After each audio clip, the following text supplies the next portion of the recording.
Story touches on that note. And Tommy. Okay. Thank you all for being here. This is awesome to see so many people. The heroine of my story is a woman I never met, a friend of mine's mother. And even though I never met her, she's been a mentor of mine for many decades. The name of the story is Goldie.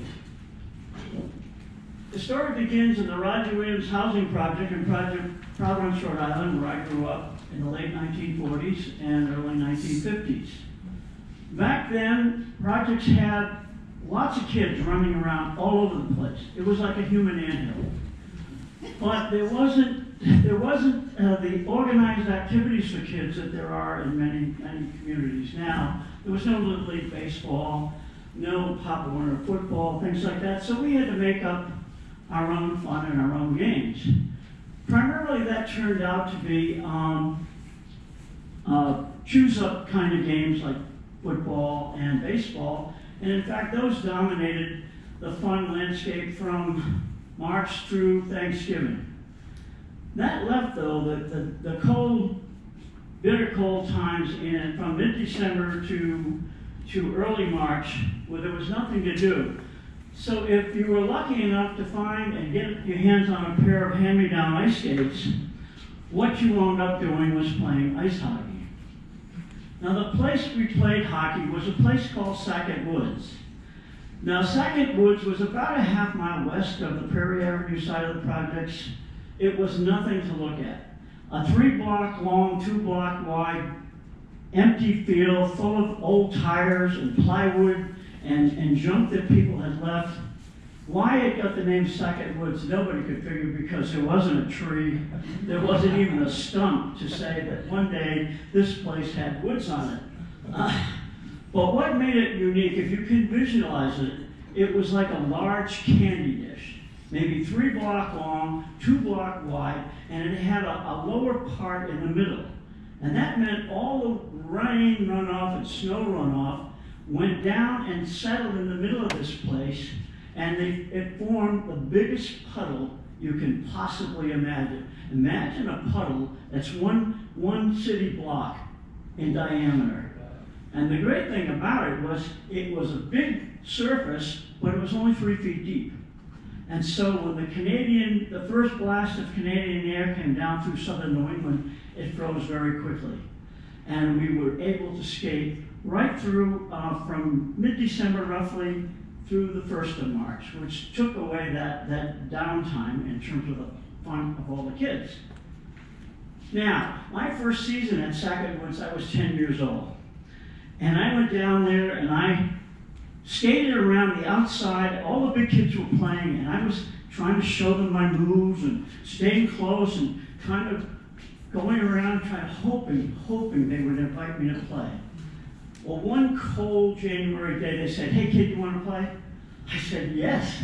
And they put me in the goal, and I had to stand there in the bitter cold wind for 2 hours between two kids' shoes that served as the goal, freezing my you-know-what's up.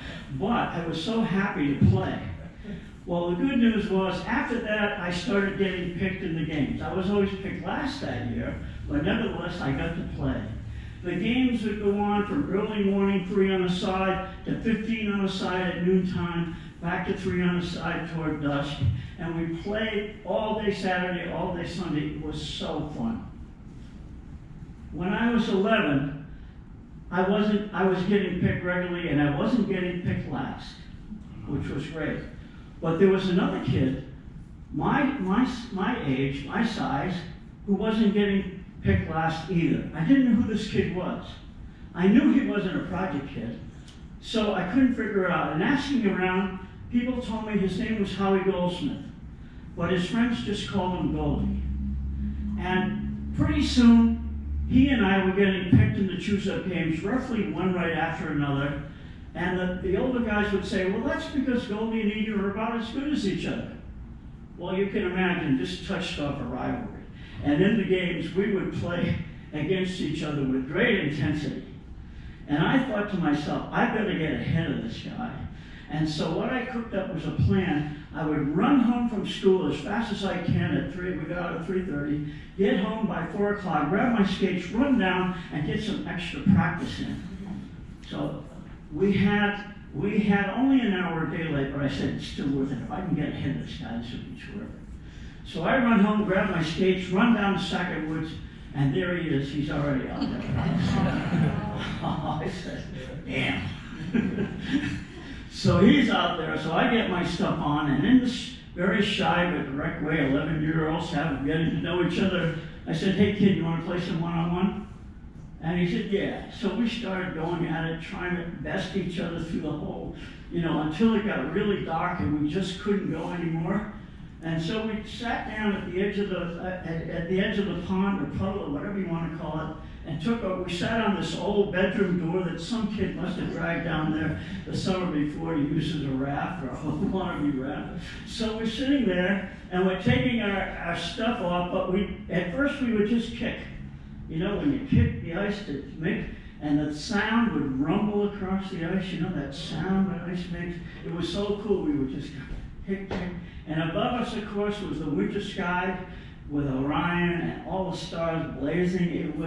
And we sat there, we talked, we got to know each other and kicked our skates. And at that night, we revealed our lifelong dream to each other. Someday, we were going to play high school hockey. This was something we shared, very important thing that we shared with each other that very first night. And so, what happened then was that continued on for the next 3 years. We kept talking about high school hockey, and we got better and better. And by the 8th grade, we weren't too bad. And we kept, talking about our dream. But for Howie, he got very nervous and very, very upset. And he says to me one day, Tom, he says, my mother doesn't want me to play hockey.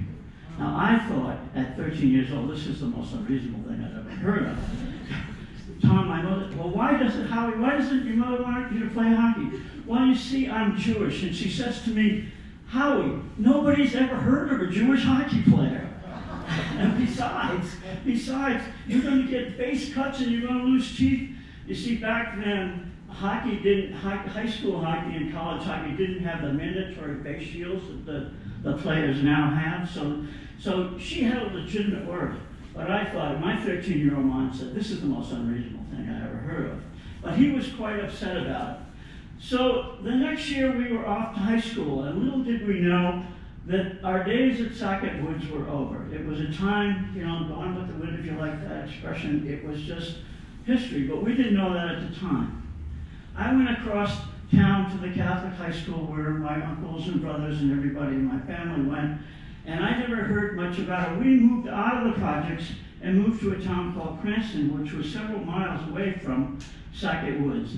And I got absorbed in things in high school, and lo and behold, I tried out for the hockey team at the high school and I got cut. Now that sent my 14-year-old self into the biggest depression and self-pity that only a 14-year-old can. I was just really in a funk. I avoided people. I didn't go to high school games anymore. I just kept to myself. I was really depressed. All through my sophomore year, I stayed depressed. But by my junior year, I started coming out of this funk, and I decided, oh, what the heck? I'll get on the North Main Street bus and go across town and go to the Friday night hockey games at the old Rhode Island Auditorium. And so I did. I went to see the games with a 3-game card. Every Friday night was high school hockey night at the old Rhode Island Auditorium. And the last game was Hope High versus Cranston. And so I'm sitting there, and out comes Hope to warm up for the game, and there's this kid with this very funny, like a molded leather Halloween mask over his face, with straps all tied to the back of his. And I said, oh my God, look at that kid. All those Cranston High cheerleaders are going to start on him and call him chicken. It's going to be a brutal thing. I don't know who this kid is, but I felt sorry for him. Well, the game got started, and this kid was a superb player. He just had that natural stride, that wide bottom stride. He just dominated the game on his section of the ice. He played defense. Nobody got by him. He was just terrific. And I said, my God. And there were no cheers because he was such a good player. There were no cheers from anybody. After the game, everybody, takes their helmets off and skates around. And they didn't have the habit of shaking the other team's hand. We weren't that civilized back then. We didn't shake the other team's hand. And they take their helmets off to show off for the cheerleaders and all that kind of stuff. And I looked at him, I said, oh my God, it is Howie. Now, he had grown quite a bit. He was 6'1" or 2", a very big kid. And I said, I felt so thrilled that he had made Hope High. He had achieved his dream. This was so cool. Anyway, pretty soon I decided, I said, I ought to say hi to him. We haven't seen each other in 2 or 3 years. So I waited in the lobby of the old Renown Auditorium till he came out of the locker room. Now he comes out with all his Hope High friends, and they got their navy blue shirt on. And unfortunately, I had my maroon sweater on, which identified me as somebody from the end of high school. So he comes out. He couldn't be very friendly to me because of this color, this clash of clans, if you will. And so I said, good game, Goldie, nice going. And he said, how you doing? Yeah, good. Yeah, thanks. And he kept going. But I knew he understood the politics of the situation was he couldn't be too friendly because high school rivalries were pretty intense back then. Anyway, time went by. We both went off to college. I didn't know what happened to him. I got absorbed in going to college. And after college, I went out west. And I stayed out west for 15 years working out there. And then we returned, my lovely wife and I returned to southern New England back in the late 70s. And we got together with old friends from high school and college, and we had this big dinner at this Italian restaurant in Providence called Twin Oaks. And everybody who knows Providence knows that's where a lot of people go for a great get-together, Italian dinner. It's right on the Providence-Cranston line. So we're toasting and telling old stories. In the middle of the old stories, I said, hey, any of you guys know what happened to Howie Goldsmith? And one guy says, yeah, he went to Boston College. He played hockey up there for 2 years. And I'm thinking, Boston College, a Jesuit Catholic college? Howie went to Jesuit Catholic college? But immediately I knew why. Because Boston College is a major NCAA Division I college hockey power. And I said, oh, wow. And then another guy pipes up, yeah, he played for BC for 2 years. I thought to myself, what an accomplishment for a Sackett Woods alum to make BC. This is awesome. And I said, well, why did he only play 2 years? Well, you see, his mother told him he had to get his grades up, and so he had to quit hockey. So now he's a CPA somewhere down in Florida, doing pretty well, I hear. Anyway, I drove home that night feeling, oh, that's so cool that he made BC. What an accomplishment. In that world, that's a huge, huge accomplishment. Anyway, time goes by, and I thought about him a lot over the years.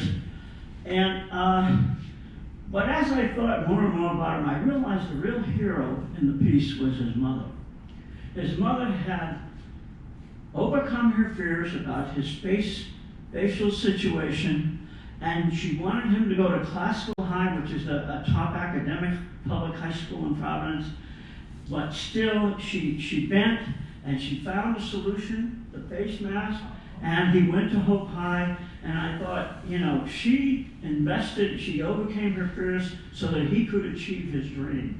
And I thought that was really cool. And then when he's in Boston College, she called in the chit and said, Howie, you have to get your grades up. And so she had that leverage because she had bent over backwards that he could achieve his dream. Now she called in the chit, and he accommodated her. He honored her wish because she had been wise and courageous at the same time. Anyway, things go on, and life goes on. I thought about her over the years, especially when I'm asked to counsel my own children about their life choices. And I think about Howie's mom and how she balanced the needs and the desires of the child with what she knew was really in his best long-run interest. And I thought, she served as a mentor for me in that sense, because as all of you know, with teenagers, you get into these heated discussions about what's the best road ahead for you, given what we think you can do and what your skills are, and so on. But I'll end with a shout out to people who say life's a circle. About 2 months ago, a Sackett Woods alumni named Charlie McPhillips calls me up to update me about the health condition of a good friend of ours, Jim O'Neill, who was quite ill. And we're talking about Jim's health, and we're going on and on. And then just as we're about to hang up, he said, "Hey, guess what, Tom?" I said, "What?" He said, "Guess who I ran into in Twin Oaks the other night?" I said, "Who?" He said, "Howie Goldsmith." Howie was in town, apparently visiting his relatives. Yeah, we talked a little bit. He said, "Oh, do you ever see Egan? When you see Egan, tell him hello. Tell him I wish him the best." Well, I want to tell you, that definitely made my day.